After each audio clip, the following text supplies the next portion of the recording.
Hey guys, welcome back to my channel, and today we are going to make this amazing soup. You can pause the screen to note down the ingredients. So first we will chop some leeks and also take the greens which will act as spring onions. To cook asparagus you need to do the following. Hold the asparagus on both the ends and snap. The top part you can saute it with salt, pepper, and you can have it, and the bottom part will be used as a stock in our soup.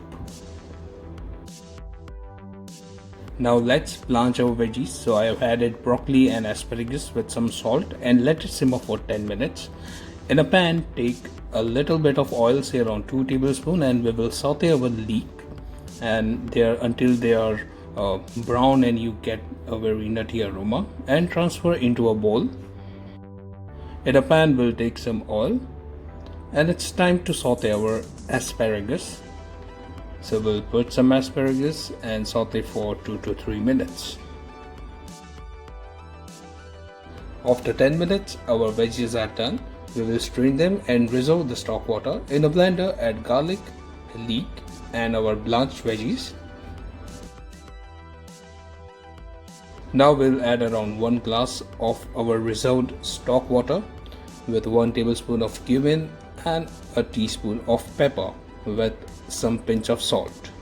Now it's time to add our mint leaves. Make sure that you tap the mint leaves to enhance the flavor. Give it a blitz and it's done. Now we will transfer the soup in a pan and let it simmer for 10 minutes. We will add around 2.5 glass of water. Here I was making soup for 5 people, so I have used 2.5 glass of additional water in the soup.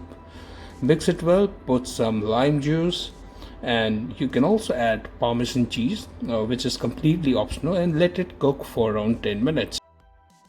So transfer your soup in a bowl, add some asparagus and 1 teaspoon of feta, and it's done.